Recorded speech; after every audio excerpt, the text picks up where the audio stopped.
Waktunya bersaat teduh dengan Tuhan. Melalui bacaan Alkitab 1 pasal sehari, dalam kitab Nabi-Nabi Besar bahagian keempat seri yang ke-44. Kitab Yehezkiel pasal 44, penglihatan tentang zaman baru, dengan perikop pintu gerbang timur yang tertutup dan petunjuk-petunjuk mengenai kebaktian dan imam-imam. Mari baca Alkitab, mari dengar Alkitab, dan mari lakukan apa yang Allah firmankan di dalam Alkitab. Maka iman dan pengharapanmu tidaklah sia-sia. Tuhan Yesus Allah Putra, Alfa dan Omega memberkati, dan Allah Roh Kudus akan menuntun untuk memahami. Salam kasih dan doa dari Rumah Produksi Endang Silitonga Tanjung, Bible Audio Ministry. Mari memulainya dengan doa dalam hati.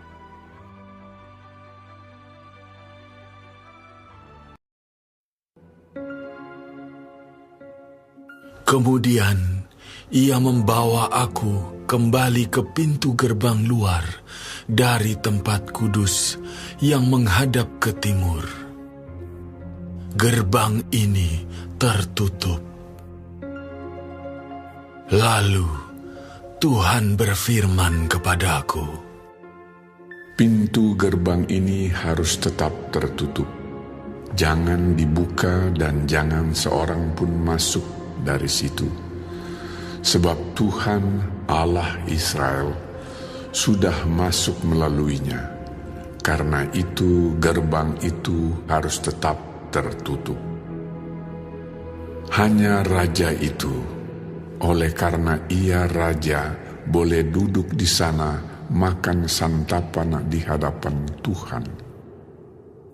Raja itu akan masuk melalui balai gerbang dan akan keluar dari situ. Lalu dibawanya aku melalui pintu gerbang utara ke depan bait suci. Aku melihat, sungguh rumah Tuhan penuh kemuliaan Tuhan. Maka aku sujud menyembah. Tuhan berfirman kepadaku, hai anak manusia, perhatikanlah baik-baik. Lihatlah dengan teliti dan dengarlah dengan sungguh-sungguh segala sesuatu yang hendak kufirmankan kepadamu mengenai peraturan-peraturan rumah Tuhan dan tentang segala hukumnya. Dan perhatikanlah baik-baik siapa yang diperbolehkan masuk ke dalamnya dan siapa yang harus ditolak dari tempat kudus. Katakanlah kepada kaum pemberontak, yaitu kaum Israel, beginilah firman Tuhan Allah, cukuplah perbuatan-perbuatanmu yang keji itu, hai kaum Israel, yang membiarkan orang-orang asing, yaitu orang-orang yang tidak bersunat hatinya maupun dagingnya, masuk dalam tempat kudusku, dan dengan kehadirannya mereka menajiskannya waktu kamu mempersembahkan santapanku, yaitu lemak dan darah. Dengan berbuat begitu, kamu lebih mengingkari perjanjianku daripada dengan segala perbuatanmu yang keji yang sudah-sudah. Kamu tidak memelihara barang-barangku yang kudus, dan kamu mengangkat mereka untuk memelihara kewajibanmu terhadap aku di dalam tempat kudusku. Oleh sebab itu, beginilah firman Tuhan Allah. Tidak seorang pun dari orang-orang asing yang hatinya dan dagingnya tidak bersunat boleh masuk dalam tempat kudusku. Ya, setiap orang asing yang ada di tengah-tengah orang Israel. Tetapi orang-orang Lewi yang menjauh daripadaku waktu Israel sesat daripadaku dengan mengikuti berhala-berhala mereka akan menanggung hukumannya. Di dalam tempat kudusku, merekalah yang mendapat tugas penjagaan di pintu-pintu gerbang bait suci dan tugas pelayanan di dalam bait suci. Merekalah yang menyembelih korban bakaran dan korban sembelihan bagi bangsa itu dan bertugas bagi bangsa itu untuk melayaninya. Oleh karena mereka telah melayani bangsa itu di hadapan berhala-berhala mereka, dan mereka bagi kaum Israel telah menjadi batu sandungan yang menjatuhkannya ke dalam kesalahan. Oleh karena itu, aku bersumpah mengenai mereka, demikianlah firman Tuhan Allah, bahwa mereka akan menanggung hukumannya sendiri.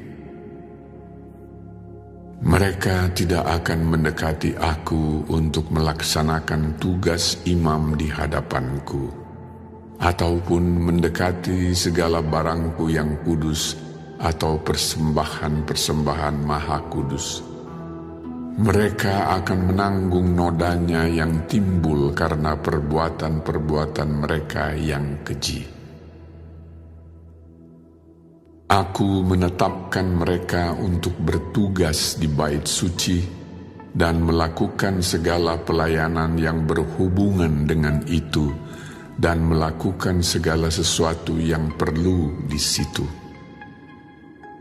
Tetapi mengenai imam-imam orang Lewi dari Bani Zadok yang menjalankan tugas-tugas di tempat kudusku waktu orang Israel sesat daripadaku, merekalah yang akan mendekat kepadaku untuk menyelenggarakan kebaktian dan bertugas di hadapanku untuk mempersembahkan kepadaku lemak dan darah. Demikianlah firman Tuhan Allah.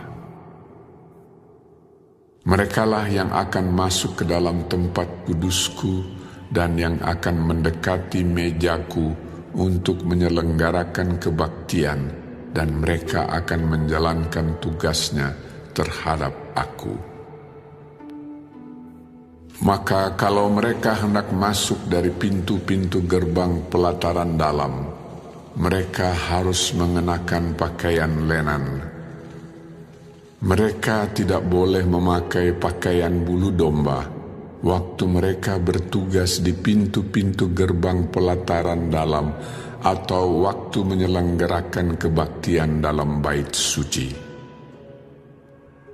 Mereka harus memakai destar lenan dan memakai celana lenan, tetapi jangan memakai ikat pinggang yang menimbulkan keringat.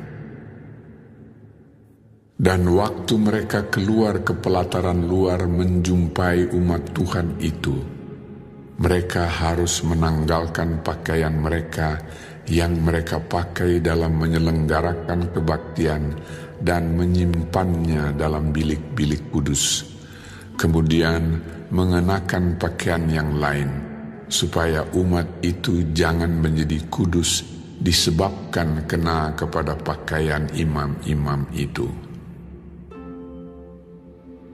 Rambut mereka tidak boleh dicukur atau dibiarkan tumbuh panjang, melainkan harus dipotong pendek. Imam-imam tidak boleh minum anggur kalau mereka hendak masuk dalam pelataran dalam. Janda atau seorang perempuan yang telah diceraikan oleh suaminya, jangan mereka ambil menjadi istri, tetapi hanya seorang perawan dari keturunan kaum Israel atau seorang janda imam boleh mereka ambil. Mereka harus mengajar untuk umatku tentang perbedaan antara yang kudus dengan yang tidak kudus, dan memberitahukan kepada mereka perbedaan antara yang najis dengan yang tahir. Di dalam sesuatu perkara, mereka harus bertindak sebagai hakim dan mereka harus menghakiminya menurut peraturan-peraturanku. Mereka harus berpegang pada hukum-hukumku dan ketetapan-ketetapanku pada hari-hari rayaku dan menguduskan hari-hari sabatku. Mereka tidak boleh melihat orang mati, oleh karena dengan demikian mereka menjadi najis.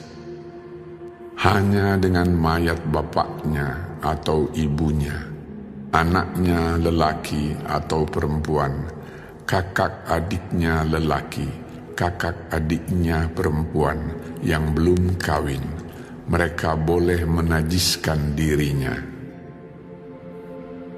Sesudah pentahirannya, ia harus menghitung 7 hari, dan pada hari ia masuk ke tempat kudus, ke pelataran dalam untuk menyelenggarakan kebaktian di tempat kudus.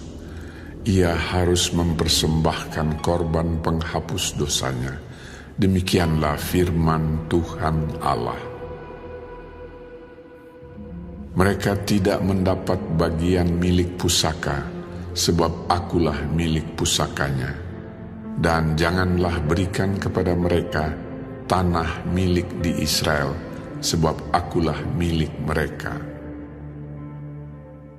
Persembahan korban penghapus dosa dan korban penebus salah, merekalah yang harus memakannya, dan segala yang dikhususkan di tanah Israel adalah bagian mereka. Dan yang terbaik dari buah sulung apapun, dan segala persembahan khusus dari apapun, dari segala persembahan khususmu adalah bagian imam-imam, juga yang terbaik dari tepung jelaimu, harus kamu berikan kepada imam, supaya rumah-rumahmu mendapat berkat. Segala burung dan binatang yang sudah mati, atau yang menjadi sisa mangsa binatang buas, janganlah dimakan oleh imam-imam.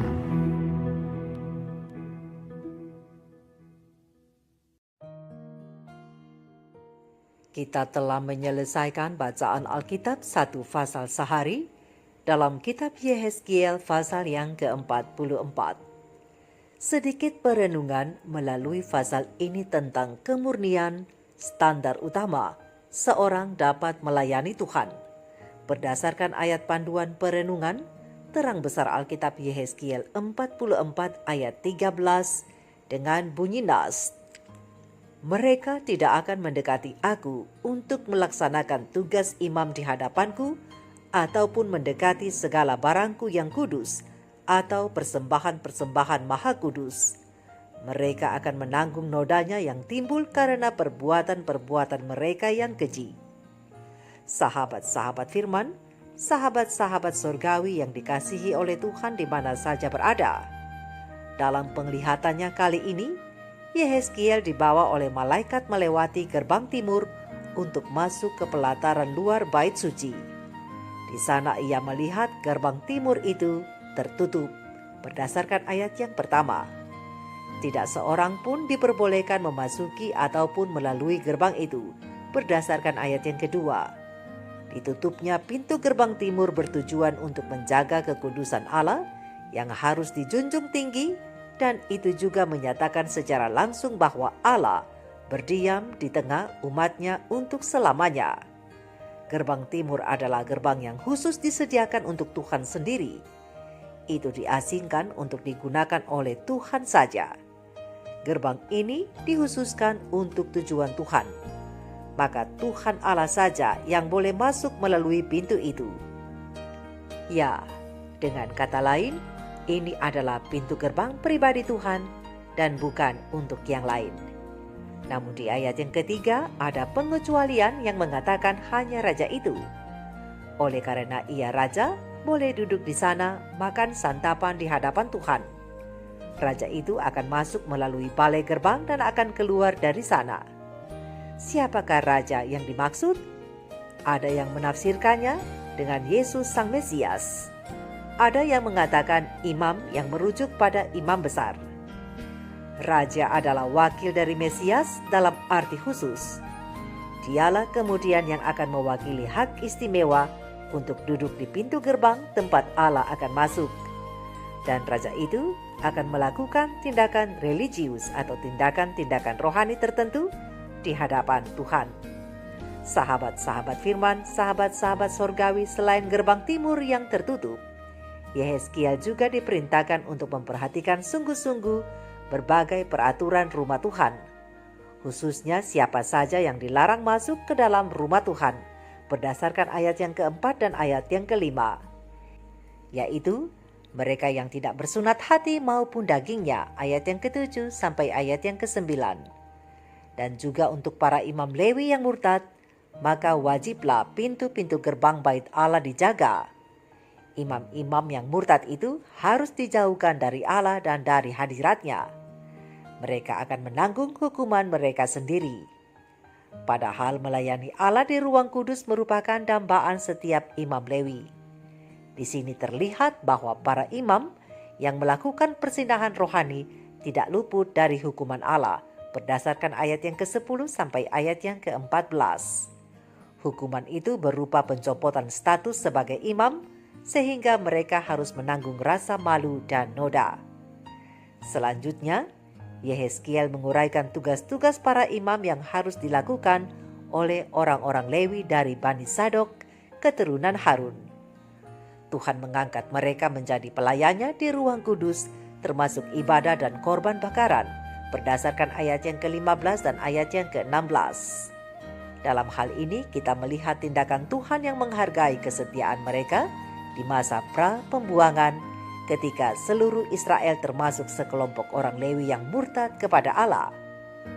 Penghargaan ini bukan untuk menyombongkan diri, namun sebaliknya, mereka patut menjaganya dengan sebaik-baiknya atas hak istimewa yang Tuhan berikan kepada mereka. Hak istimewa ini menuntut tanggung jawab yang besar dan standar kesucian yang tinggi dari Tuhan, berdasarkan ayat yang ke-17 sampai ayat yang ke-31. Sahabat-sahabat firman, sahabat-sahabat sorgawi, kesucian atau kemurnian adalah standar utama seorang dapat melayani Tuhan, seperti ukuran 24 karat yang dipakai untuk mengukur kemurnian emas. Tapi sekarang datang pertanyaan kepada kita. Apakah moral kita sudah dapat dikategorikan seperti emas 24 karat? Mengambil contoh imam-imam Lewi yang melakukan perkara-perkara yang keji, dalam Yehezkiel 44 ayat 13 Tuhan melarang mereka yang hidup sembarangan untuk melayani Dia, karena mereka tidak memenuhi standar kemurnian yang Allah sudah tentukan. Kira-kira apa standar kemurnian yang Tuhan maksudkan? Standar kemurnian yang Tuhan maksudkan adalah kemurnian hati dan juga kemurnian kehidupan. Mengenai kemurnian hati dan kehidupan, pena Ilham Ilahi Roh Nubuat Counsels for the Church bab 17 menjelaskan, Tuhan telah memberi kita tempat tinggal untuk dirawat dan dilestarikan dalam kondisi terbaik untuk pelayanan dan kemuliaan bagi namanya, yaitu tubuh. Tubuh kita bukanlah milik kita, seperti kata firman Tuhan. Atau tidak tahukah kamu bahwa tubuhmu adalah bait Roh Kudus yang diam di dalam kamu? Roh Kudus yang kamu peroleh dari Allah, dan bahwa kamu bukanlah milik kamu sendiri, karena kamu dibeli dengan harga yang telah lunas dibayar. Karena itu muliakanlah Allah dengan tubuhmu dan dalam rohmu yang adalah milik Tuhan. Jadi jika ada orang yang menajiskan bait suci Allah, dia juga akan dihancurkan oleh Tuhan. Karena bait suci Allah itu kudus, yaitu kamu. Kamulah bait suci itu. Di zaman yang penuh dengan kejahatan ini, ketika musuh kita yaitu iblis yang seperti singa yang mengaum-ngaum berjalan mencari siapa yang mungkin ditelannya, maka perlulah suara diangkat sebagai peringatan. Berjaga-jagalah dan berdoalah jangan sampai kamu jatuh ke dalam pencobaan. Sebab ada banyak orang yang memiliki talenta cemerlang yang dengan jahatnya mengabdikan untuk melayani setan. Peringatan apa yang dapat diberikan kepada orang-orang yang mengaku telah keluar dari dunia dan telah meninggalkan kegelapan, kepada orang-orang yang telah Tuhan jadikan tempat hukumnya dijaga, namun seperti pohon ara yang megah, memamerkan cabang-cabangnya yang nampaknya tumbuh subur di hadapan Yang Maha Kuasa, namun tidak menghasilkan buah bagi kemuliaan Tuhan. Banyak dari mereka menyukai pikiran yang tidak murni, imajinasi yang kotor, keinginan yang tidak suci, dan segala bentuk hawa nafsu. Tuhan membenci buah yang dihasilkan dari pohon seperti itu. Malaikat-malaikat yang murni dan suci memandang hal itu dengan rasa sakit, sementara setan bersukaria. Oh pria dan wanita, anak-anak Tuhan, pertimbangkanlah apa yang akan diperoleh dengan melanggar hukum Allah. Sebab dalam keadaan apapun pelanggaran adalah aib bagi Tuhan dan kutukan bagi manusia. Namun yang murni hatinya akan melihat Tuhan. Ingat, setiap pikiran yang tidak murni mencemari jiwa, merusak moral, dan cenderung melenyapkan kesan Roh Kudus. Itu meredupkan pandangan rohani, sehingga manusia tidak dapat melihat Tuhan. Tuhan memang mengampuni orang berdosa yang bertobat, tetapi tidak untuk jiwa yang telah dirusak. Semua ketidakmurnian ucapan atau pikiran harus dijauhi oleh mereka yang mau memiliki pemahaman yang jelas tentang kebenaran rohani. Sebab beberapa akan mengakui kejahatan dari dosa kesenangan mereka, namun akan memaafkan diri sendiri dengan mengatakan bahwa mereka tidak dapat mengatasi nafsu mereka. Ini adalah pengakuan yang buruk bagi siapapun yang menamai dirinya pengikut Kristus. Biarlah setiap orang yang menyebut nama Tuhan hendaklah meninggalkan kejahatan. Firman Tuhan berkata di dalam 2 Timotius 2 ayat 19. Sahabat-sahabat firman, mengapa kelemahan ini bisa terjadi? Ini bisa terjadi karena kecenderungan seperti hewan telah diperkuat dengan latihan sampai mereka menguasai kekuatan yang lebih tinggi dari pria dan wanita yang tidak memiliki prinsip. Mereka sekarat secara rohani karena mereka telah begitu lama memanjakan selera alami mereka, sehingga kekuatan untuk memerintah diri sendiri nampaknya telah hilang. Nafsu yang lebih rendah dari sifat mereka telah mengambil kendali, dan apa yang seharusnya menjadi kekuatan yang mengatur telah menjadi hamba nafsu yang rusak. Jiwa ditahan dalam perbudakan terendah. Nafsu telah memadamkan keinginan untuk kekudusan dan melemahkan kesejahteraan rohani. Oleh sebab itu, sahabat-sahabat firman, sahabat-sahabat sorgawi, sahabat-sahabatku sebagai orang percaya, bangsa yang terpilih, imamat yang rajani, bangsa yang kudus, umat kepunyaan Allah sendiri, mari kita hidupkan satu kehidupan yang murni di hadapan Tuhan. Dan pastikanlah, mulai hari ini dan seterusnya, kita belajar untuk memenuhi standar moral yang baik melalui hidup oleh firman Tuhan, supaya kita dapat dipakai oleh Tuhan menjadi alat untuk mendatangkan kemuliaan bagi namanya dan menjadi alat untuk menyelamatkan banyak jiwa datang kepada Tuhan. Mari kita renungkan ini bersama. Tuhan Yesus memberkati. Maranatha. Shalom.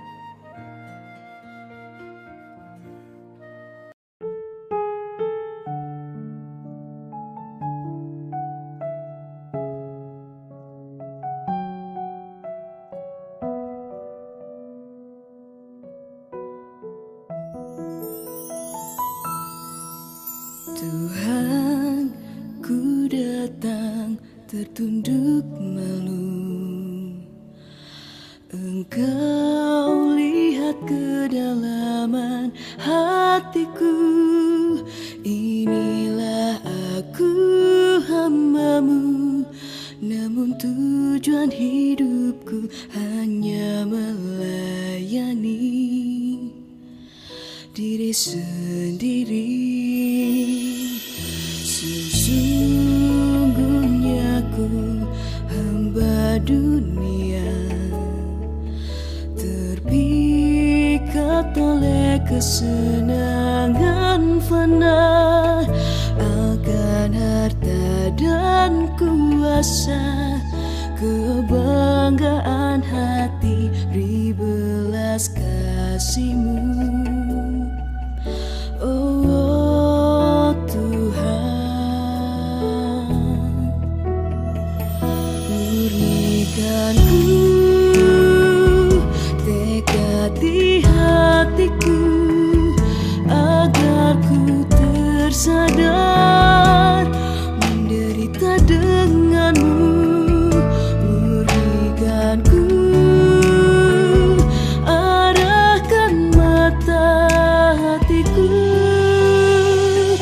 agar ku setia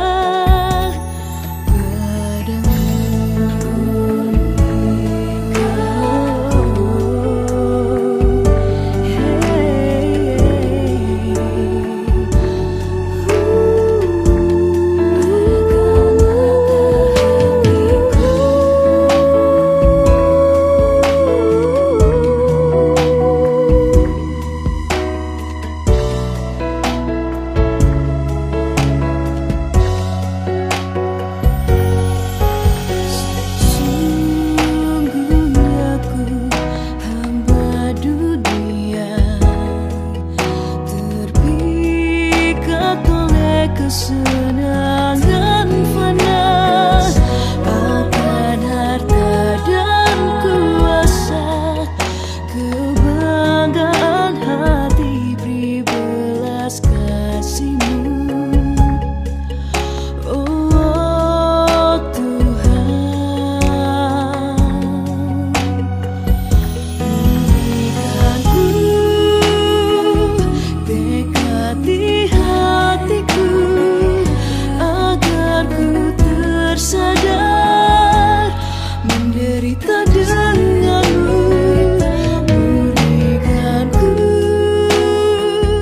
arahkan mata hatiku, agar ku setia padamu.